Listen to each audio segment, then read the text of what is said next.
शुभ प्रभात दोस्तों, good morning, आदाब। संसद का शीतकालीन सत्र समाप्त हो गया है और इस सत्र में सबसे महत्वपूर्ण बिल जो पेश किया गया वो था विकसित भारत गारंटी फॉर रोजगार एंड आजीविका मिशन ग्रामीण, जिसको शॉर्ट टर्म में बहुत बढ़िया एक जुमला टाइप नाम दिया गया, जी राम जी, VBG राम जी, यानी राम भगवान को इसमें ऐड कर दिया गया है। और ये जो बिल है ये इस समय सबसे बड़े विरोध का कारण बन के उभर रहा है।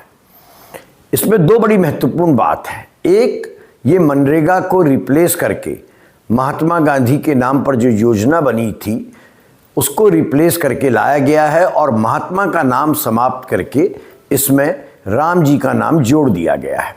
तो बीजेपी का एक एजेंडा, सत्तारूढ़ दल का एक एजेंडा तो भगवान राम का नाम डालने से पूरा होता है।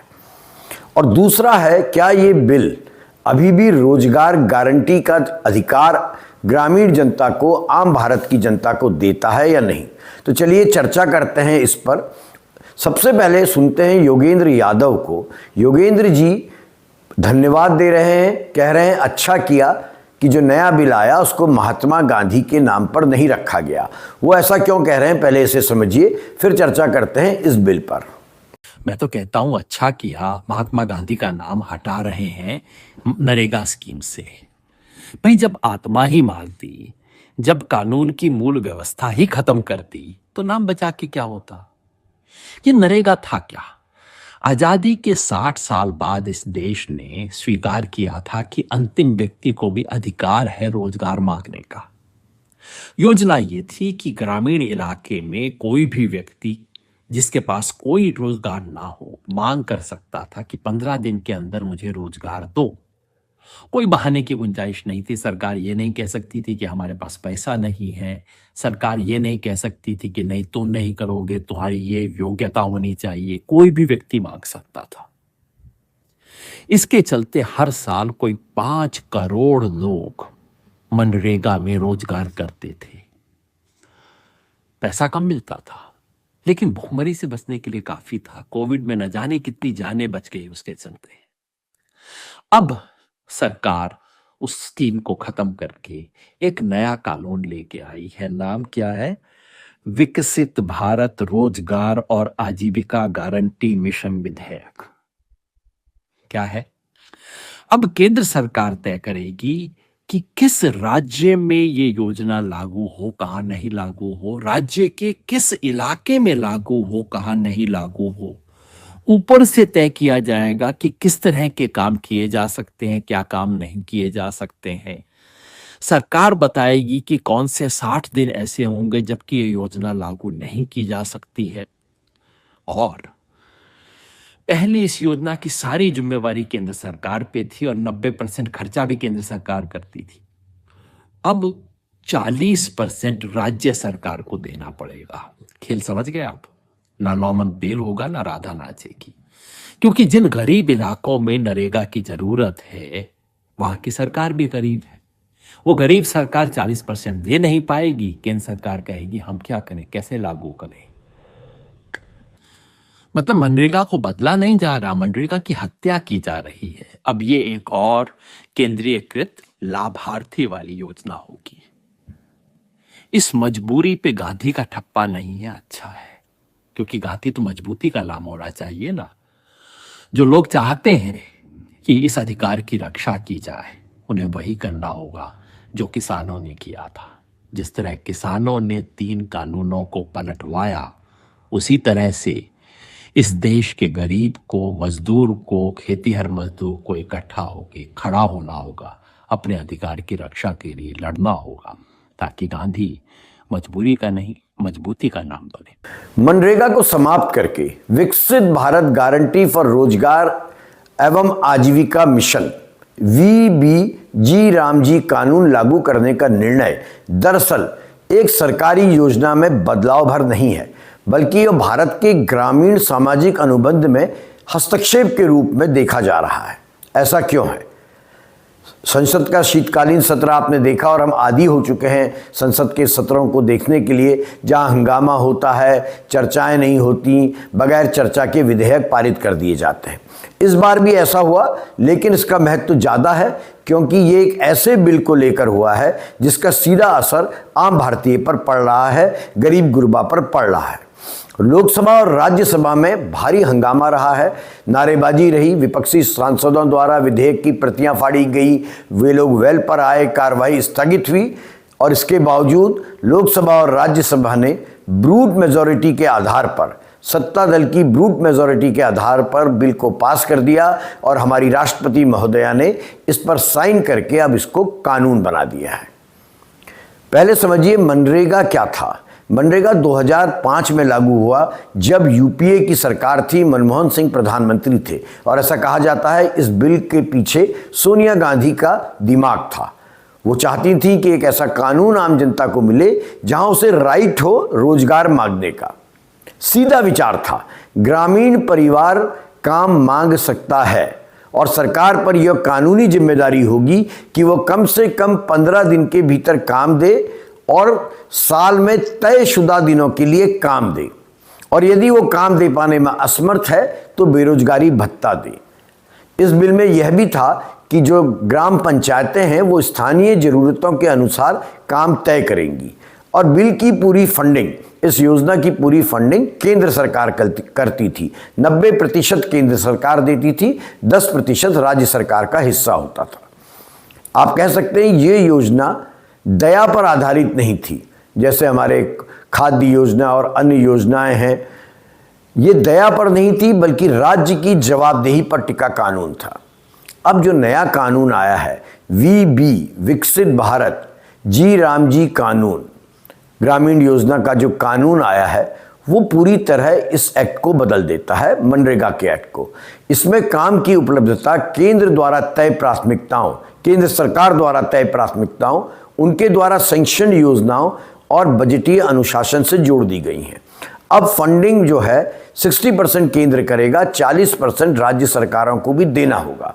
इसका मतलब ये कि जो राज्य सरकार भारी बजट डेफिसिट में चल रही हैं वो शायद इस योजना का लाभ ना उठा पाएं और उनके यहाँ के जो ग्रामीण जनता है उससे ये रोजगार का अधिकार छिन जाएगा और छिन ही गया है कहिए। अब ये रोजगार का राइट नहीं रह गया है। आप मनरेगा की इंपॉर्टेंस को समझिए। कोविड-19 महामारी के दौर में जब 2020 के राष्ट्रव्यापी लॉकडाउन के दौरान पूरी अर्थव्यवस्था ठप हो गई थी, खासकर शहरों की अर्थव्यवस्था कोलैप्स कर गई थी, तो करोड़ों प्रवासी मजदूर पैदल चल के, आप सबको वो दृश्य याद होंगे, नहीं है तो यहाँ देख लीजिए, वो अपने गांव लौटे और वहाँ जाकर ग्रामीण क्षेत्रों में जहाँ पर गैर कृषि स्रोत लगभग समाप्त हो चुके थे, जिसके कारण पलायन करके वो लोग शहरों में गए थे, वो जब वापस लौटे तो मनरेगा ही वो तंत्र था जिसने ग्रामीण समाज को पूरी तरह टूटने से, भुखमरी की कगार में जाने से रोका। सरकारी आंकड़े कहते हैं कि 2020-21 में मनरेगा के तहत 323 करोड़ से अधिक व्यक्ति दिवस का रोजगार सृजित हुआ था। 323 करोड़ 2019-20 के मुकाबले ये 46% अधिक था। अकेले मई 2020 में मनरेगा ने अपने इतिहास का सबसे ऊंचा मासिक रोजगार दर्ज किया, और वो भी तब जबकि प्राइवेट सेक्टर एब्सोल्युटली कोलैप्स था, बंद पड़ा था। यह विस्तार किसी नई योजना या असाधारण प्रशासनिक पहल से नहीं हुआ, बल्कि इसलिए संभव हुआ क्योंकि मनरेगा राइट टू लिवलीहुड का कानून था। एक कानून था रोजगार गारंटी का, जिसके तहत सरकारों को आम जनता को रोजगार देना पड़ा या बेरोजगारी भत्ता देना पड़ा। संकट बढ़ा तो डेफिनेटली मांग बढ़ी थी, मांग बढ़ी तो सरकारों को बजट बढ़ाना पड़ा, राज्यों को अधिक काम खोलने पड़े। कई राज्यों में काम मांगने वाले परिवारों की संख्या 2 गुनी से भी ज़्यादा हो गई थी, और ये ऐसा हुआ इसलिए हुआ था क्योंकि प्रवासी मजदूर अपने घरों को वापस लौट गए थे। तो आप कह सकते हैं मनरेगा ने तत्काल रोजगार का विकल्प देकर ग्रामीण भारत को बहुत बड़ा सहारा दिया था। और यही वो पॉइंट है, यही वो बिंदु है जिसे रेखांकित करके, अंडरलाइन करके वीजी रामजी बिल का विरोध कर रहे आलोचक कह रहे हैं कि संकट के समय जो व्यवस्था काम आई थी उसी को खत्म कर दिया गया है। और इसमें इंडिपेंडेंट रिसर्च भी है। बेंगलोर स्थित अजीम प्रेमजी यूनिवर्सिटी ने एक अध्ययन किया था जिसमें यह सामने आया था कि जिन ग्रामीण परिवारों को मनरेगा का काम मिला वहां कोविड के कारण भी आय हानि का 20 से 80% तक हिस्सा मनरेगा की मजदूरी ने पूरा कर दिया था। 20 से 80% तक। अत्यंत गरीब परिवारों के लिए तो मनरेगा कोविड काल में मुख्य आय का स्रोत बन उभरी थी। जिन घरों की गैर कृषि आय शून्य हो गई थी वहां भोजन, दवा और न्यूनतम उपभोग मनरेगा ने बचाए रखा। इस रिसर्च का जो अजीम प्रेमजी यूनिवर्सिटी ने की बड़ा स्पष्ट निष्कर्ष था कि यदि मनरेगा नहीं होता तो ग्रामीण भारत में भूखमरी, कर्ज और सामाजिक अस्थिरता कहीं अधिक होती। इसी पृष्ठभूमि में जब संसद के शीतकालीन सत्र में मनरेगा को हटाने वाला विधेयक लाया गया तो विपक्ष का तीखा प्रतिरोध स्वाभाविक था। लोकसभा में विपक्षी सांसद वेल में उतरे, राज्यसभा में भी यही हुआ, नारे लगे, हंगामा हुआ, विधेयक की प्रतियां फाड़ी गईं। इसके बावजूद दोनों सदनों ने बिल पास किया और राष्ट्रपति ने बिल को में दस्तखत करके उसे सामाजिक कानून बना दिया। विपक्ष ने आरोप लगाया लोकसभा में कि सरकार जिस कानून को खत्म कर रही है वह कानून कोविड महामारी के दौरान सामाजिक विस्फोट को रोकने का सबसे बड़ा हथियार था। सरकार ने बहुमत के बल पर विधेयक पारित करा लिया है, लेकिन विरोध की तीव्रता ने यह तो स्पष्ट कर दिया है कि यह फैसला सर्वसम्मति से कोसों दूर है। और इसी सब के बीच में 20 दिसंबर 19 तारीख को शीतकालीन सत्र समाप्त हुआ और 20 तारीख को कांग्रेस की पूर्व अध्यक्ष सोनिया गांधी ने, जिन्होंने मनरेगा कानून की नींव रखी थी, उन्होंने अपनी प्रतिक्रिया दी है। सुनिए सोनिया जी क्या कह रही हैं। बहुत अफसोस की बात है कि अभी हाल में सरकार ने मनरेगा पर बुलडोजर चला दिया। न सिर्फ महात्मा गांधी का नाम हटाया गया बल्कि मनरेगा का रूप स्वरूप बिना विचार विमर्श किए, बिना किसी से सलाह मशवरा किए, बिना विपक्ष को विश्वास में लिए मनमाने ढंग से बदल दिया गया। मुझे आज भी याद है 20 साल पहले डॉक्टर मनमोहन सिंह जी प्रधानमंत्री थे, तब संसद में मनरेगा कानून आम राय से पास किया गया था। ये ऐसा क्रांतिकारी कदम था जिसका फायदा करोड़ों ग्रामीण परिवारों को मिला, खास तौर पर वंचित, शोषित, गरीब और अति गरीब वर्ग के लोगों की रोजी रोटी का जरिया बना। रोजगार के लिए अपनी माटी, अपना गांव, अपना घर परिवार छोड़कर पलायन करने पर रोक लगी। रोजगार का कानूनी हक दिया गया, साथ ही ग्राम पंचायतों को ताकत भी मिली। सोनिया जी कह रही हैं कि उन्होंने विकसित भारत जी रामजी विधेयक को देश के ग्रामीण क्षेत्रों में रहने वाले करोड़ों मजदूरों, किसानों और भूमिहीन गरीबों के हितों पर सीधा हमला करने की नीयत से बनाया है। और सोनिया जी के शब्दों में ये काला कानून है।